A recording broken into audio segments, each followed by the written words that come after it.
Back on, Gertie Rude. Back again, Tuesday mood. Well, here I am. I thought we'd have a look at this. Prince Harry should have just shut up and not let Meghan destroy the... Well, that goes without saying, doesn't it? Let's jump in. Calling all of us in Britain a nation of slave drivers. Just behaving appallingly. I know, well, it's par for the course for him, isn't it? Angie's looking good. I'm liking the top. I like that bit of jewellery. Yeah, yes, you do pass muster, Angela, I must say, darling. You do seem to have it all going on, is what I take away from it. I do. I think you look nice. That he can come over here for 4 quick days, do a few happy, snappy appearances at charities, have a quick cup of tea with his dad, go off to Ukraine to do something wonderful for our troops or for the troops over there, and we're all going to go, well... Sorry, what troops over there? Have we got troops over there? Or is he going to see the Ukrainian troop, whatever they're called? Well, I never. Who'd have thought, hey? I mean, that's all you need if you're serving on the front line, isn't it? Baldy Barry turning up. Oh, well, Harry, never mind. That's it then. Everything is forgiven and forgotten. Yes. It is extraordinary. This guy is he lacks so much depth. He's so shallow that he doesn't understand the seriousness of the damage that he and Meghan, his American wife, have done over the past 5 years of essentially slinging grenades over the Atlantic. People like that, all people sort of above middle class, are lost touch with reality. It is my takeaway from it. Well, their reality is different from, say, other people's reality. I think that's a nicer way of putting it. So let's just pretend that Barry is, in fact, living in some sort of reality. It's his reality. Might not be ours. Well, hopefully it isn't ours. And because if it was, we'd be in trouble, wouldn't we? We would, especially if we're not living in a multi-million pound mansion somewhere or other in Monty Shit Show. I suppose it's the price you pay for being with a Marklet, though, isn't it? He says, this is where it gets almost Johnny shocking. Hockey Sticks, darling. Talking about his book Spare, in which he branded Charles, his dad, a mean-spirited, uncaring father, called Camilla, Queen Camilla now, the villain of the story, revealed how his brother allegedly violently attacked him. But did he say she was the villain of the story? Has anybody out there read it? Because I've seen I've got the book, but obviously I haven't read it because obviously my reading level is above sort of key stage 2/3, so I could possibly, concentrate long enough for that book. But I do seem to remember other people have done a synopsis of the book or a reaction to it or reviewed it or whatever. And actually what he did say, now correct me if I'm wrong, because I probably am wrong, but what he actually said in the book was that Queen Camilla, being the stepmother, could be painted as the villain, or the nasty, wicked stepmother, like in the pantomimes, boo, hiss, psst, but he left it open-ended as to whether he thought she was the villain, or am I wrong? Oh, bugger it, let's just say he said it. Go on. Told us how he lost his virginity in a field behind a country pub. Oh, that was very that was very uncouth. It was really, really uncouth, especially because he sort of gave away who the woman was. Poor woman. Airing his dirty laundry in public. What on earth was it then, Angela? His autobiography. I think what it is, just let me say that he called his father and William that they were trapped in the most terrible life. Right. Now he's coming back and pretending that it's fantastic. So pleased to be here. Yes. The hypocrisy is extraordinary. Yes. I think both he and Meghan, because we've seen that with all her sort of cooking, is that she doesn't take anything that is said. She doesn't hold it. No. She just carries on. He's just doing the same. He's copied it from her. I think it's contagious, isn't it? It's some sort of Californian woke culture, isn't it? And I think, unfortunately, they were both brought up in a sort of 80s, 90s version of woke culture in their own little sphere, if you know what I mean. So you've got, basically cut through the crap. You've got two sport brats that have got away with everything, now do everything handed to them on a plate, got together to take on the world. wasn't she going to hit the ground running or something at one point? Albeit in the shoes that she nicked off of the set of suits. Do you remember that? The engagement interview. She said, "Oh, we intend to hit the ground running. We intend to hit the ground running." You know, that type of hooey, which, given the shoes, were looking a bit tatty. But obviously, being British, we were all far too polite to sort of point that out. Get something that says, you know, this is very wrong with you here, yes. Harry, because ABC. Right. It just floats over him. And the fact is now 41 today, and he can't actually do anything to think about someone else.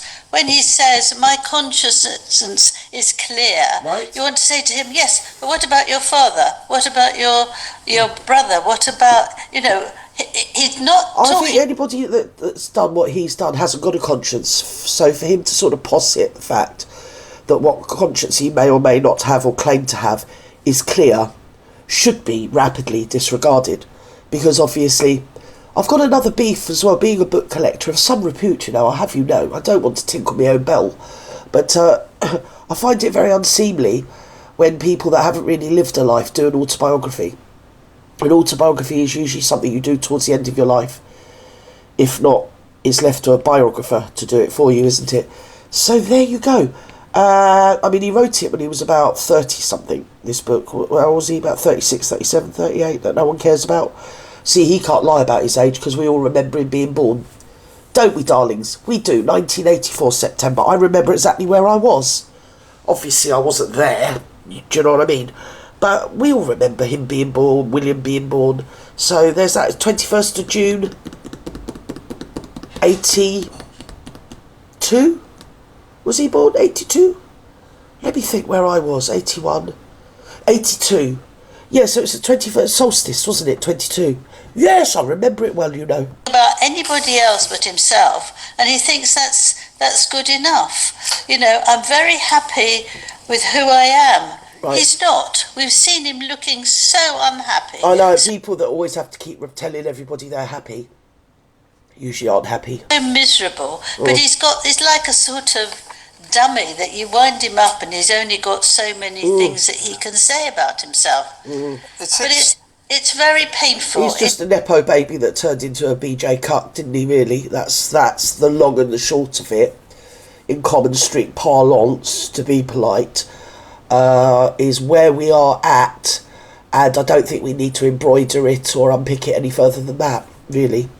That's very painful for to get a lot of sort of journalists now writing to say Harry is fun and he's quick and he's much nicer than William, who is so slow and doesn't want to talk to anyone. I think it's all absolutely appalling. I can't understand how you can. But then I would have said also there's things to be factored in, that it's easy to say that because if we didn't have a Duke of York that we are graced and gifted with, the second son of the ruling monarch is always the Duke of York, so it would go eventually to Barry. Baldy Barry Barrington, he will be eventually one day the Grand Old Duke of Pork. So, and they aren't as busy as we've been able to tell by Andrew, who's filled his time up doing so many nefarious things. It's unbelievable. Have you been seeing what Andrew Lowney, Andrew, what's his name? He's all over the Tinterweb doing reviews of his book, and I'm here for it. I'm here for it. I wouldn't buy the book, but do you get me? So, and also, if you are, say, the chief in command or the boss, you're not the deputy, you are the actual head person, you are sort of frazzled, I would have said. You're meeting people all the time, you're busy, your diary's always full.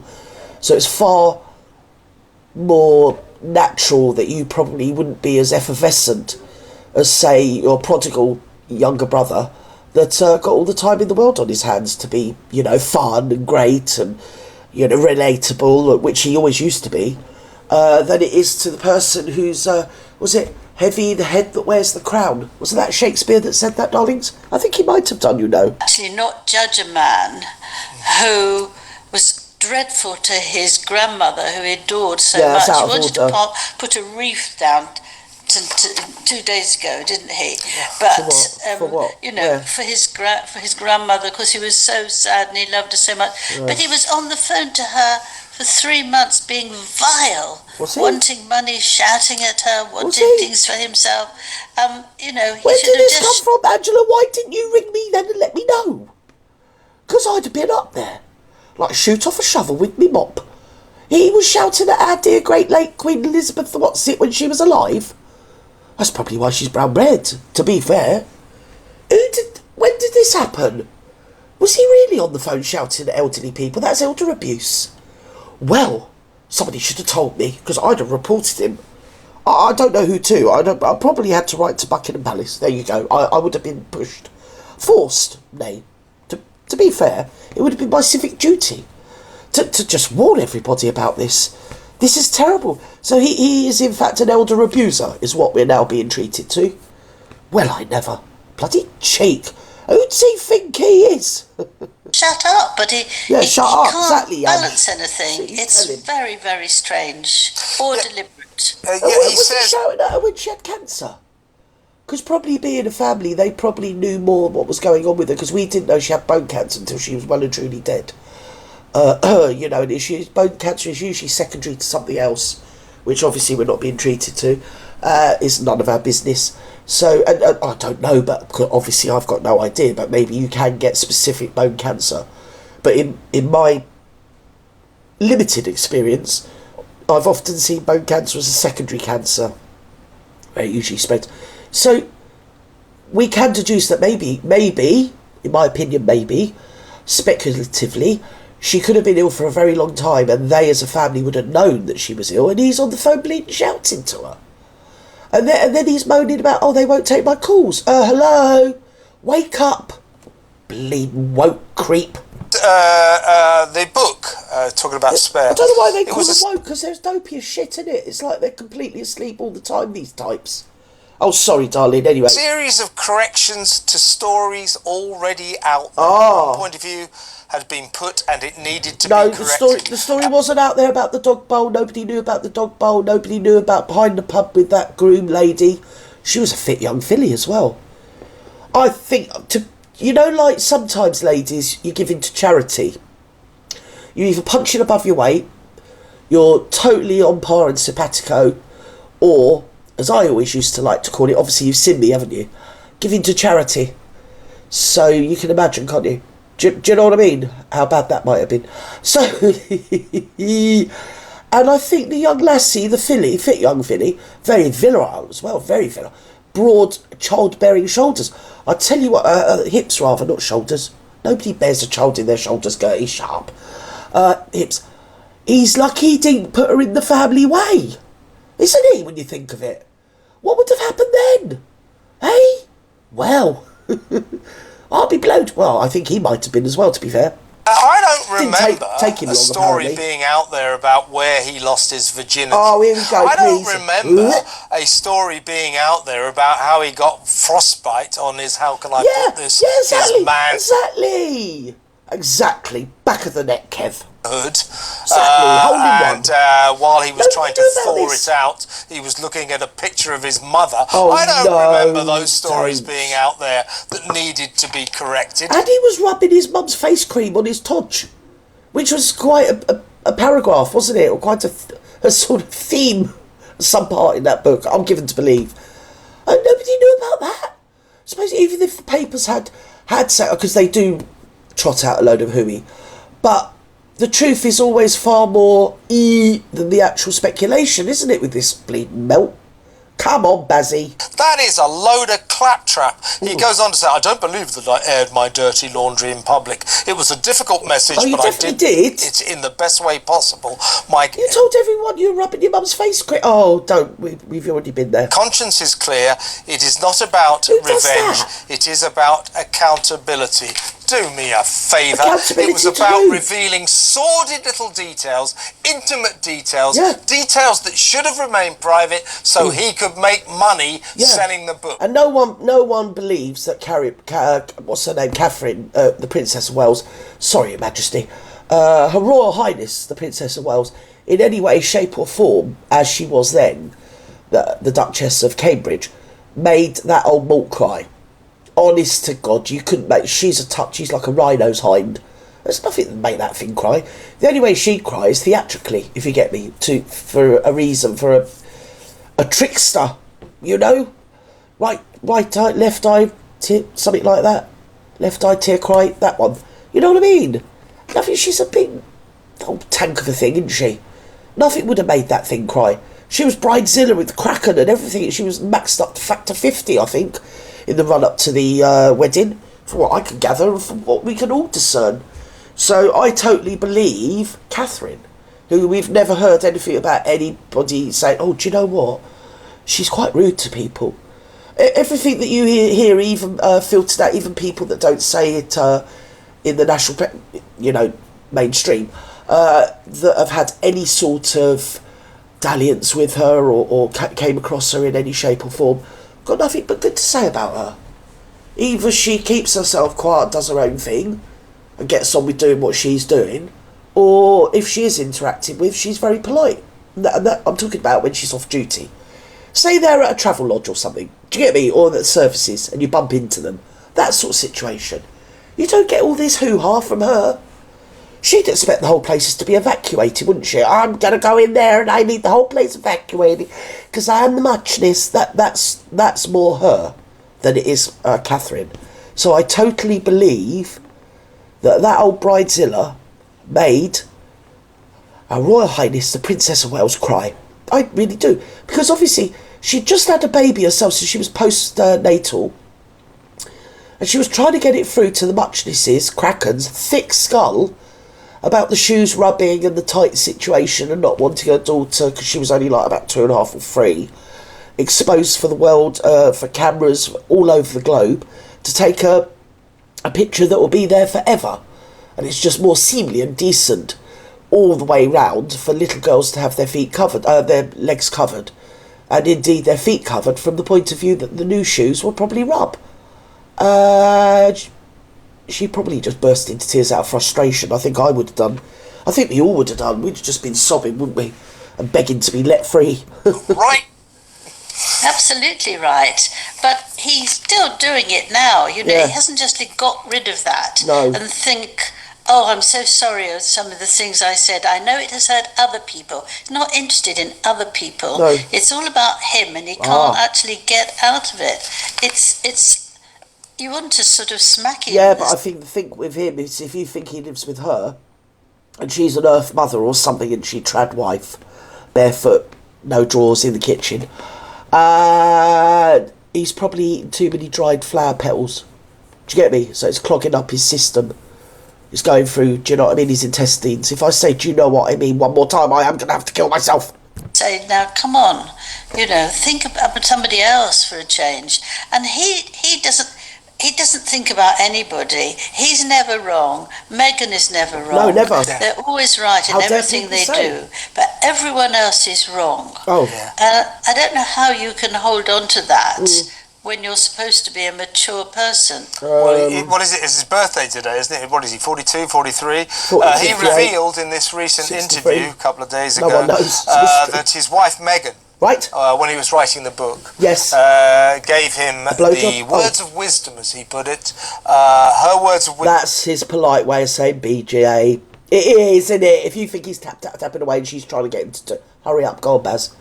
It is, so words of wisdom. Let's just call it that. And I'm doing air quotes. Words of wisdom is what the Mark Click gave him when he was writing that book. Oh, yes, she did. Yes, she did.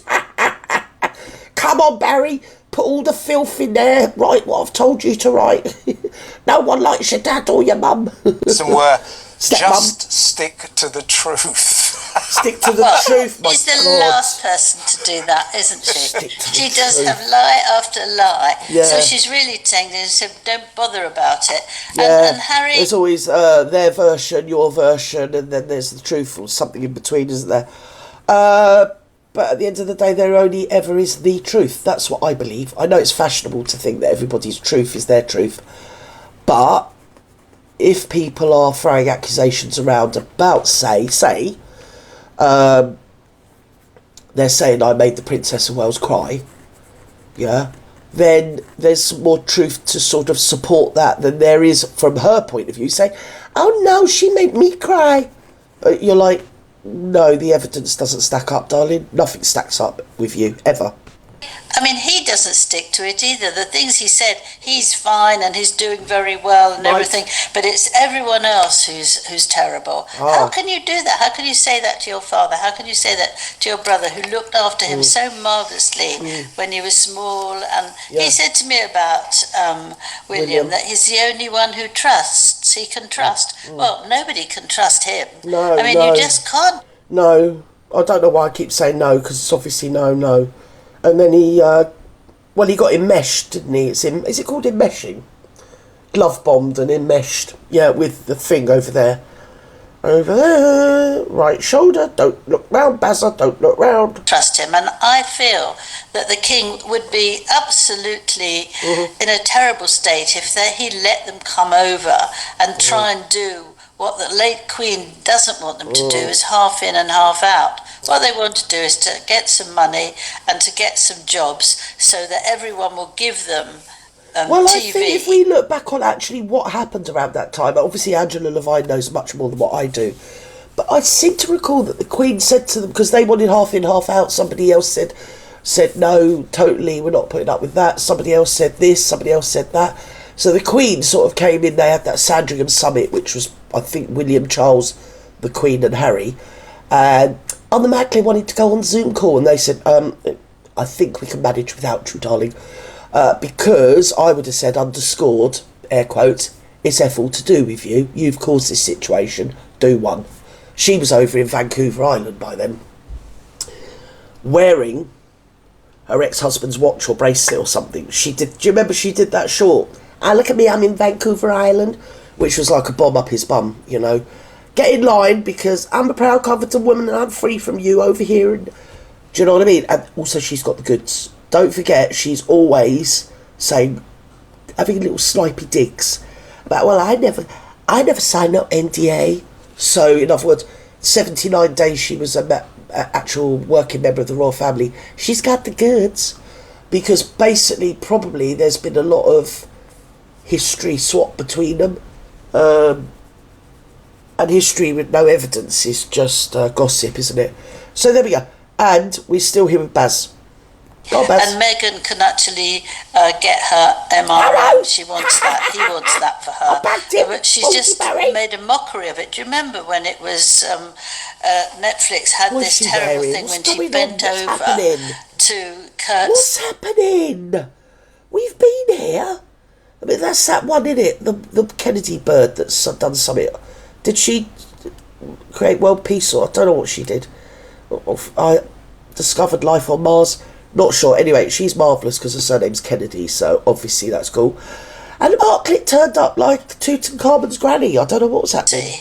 And she thought it was ridiculous that anybody does that. All of a sudden, oh, here she is in my dress, and she wants to have that because she wants to, you know, be treated very well, and everyone has to bow to her.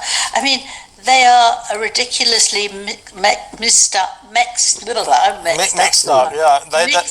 I think they're a parody of themselves, really, aren't they?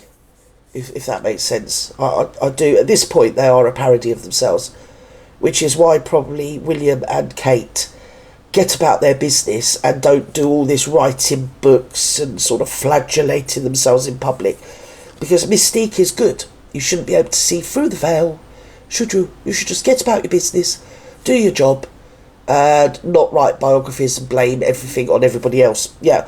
Or even like admit that you are yourself human, and to err is divine, isn't it? Or something. Is it err? To err is human. To err is human, and to forgive is divine. Well, can we get to the forgive is divine bit from you two? I totally agree with you. I mean, it's kind of weird.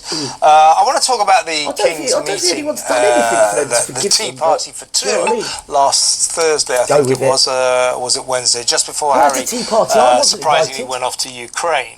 I want to talk about that in just a second, but I don't know if you'll be able to see this, but some of our audience watching on television will be able to see. What's happening here? This is a sort of birthday card stroke Instagram post that Meghan made today. Yes. Look at it. So there's this picture of Harry. right, when he was in his military days. That's being funny. It looks like Jack Nicholson in One Flew Over the Cuckoo's Nest, isn't it?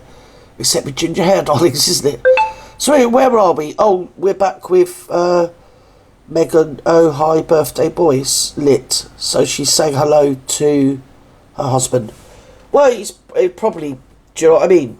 Miles apart. So nearly 20 years ago. She probably vaguely recognises him she at this says, point. this is her message. Oh, hi, birthday boy. That's it. And lit. That's it. And also, that picture is weird. Or on fire, lit. Apart from the fact that it dates back to the days when he had hair, 20 years ago. It also... Well, it dates back to the time before he actually knew this old bleeding trailer trash. Also, he looks kind of odd. You know, it's a very, very strange thing for her to do. My theory is that he will think that he's had a real triumph in Britain and she won't really like that much. Yeah, I think it's a sort of looking when he's unhappy before he met her, and this can happen again if he gets into the wrong family. But it is yes, Angela. See, she knows him. Probably by dint, she knows her as well by now. Because I wouldn't have thought of that. I would have thought, why are you putting such a scruffy, skanky photograph up there? But obviously he's looking like, oh. But now she finds him lit and happy birthday. Oh, hi. Like she's just remembered that she knows him. Oh, hi. It's your birthday, boy. Anyway, lit. weird photograph. Yeah. He looks quite a strange young man, but as you say, lots of fuzzy hair. But she's been very quiet over all this. And usually when she's being very quiet, she suddenly jumps back with something that's quite important to her, to get her own back. Yeah, she's up to mischief, Ange. We're on the same page now. We're literally on the same page. She is up to no good. Or, now here's another thing, and I am always right with this, Ange. If you go on my back catalogue, I've always been right. When she disappears, she's having a bit of a tuck, or a couple of injections, or a bit of a bum. Do you know what I mean? Lift, boot, whatever. In, out, shake it all about. They've been bigger, they've been smaller, they go all over the place. They're fried eggs, then they're poached eggs, then all of a sudden they go like Katie Price. You can't, moderate them. They are what they are. But I think they're organic. I really do. I think they are their own sort of, what would you say, their own hemisphere and their own ecosystem. So she's probably in a clinic somewhere in LA having something done. And she'll reappear and none of us will recognise her, which will be a good thing. It will be a good thing.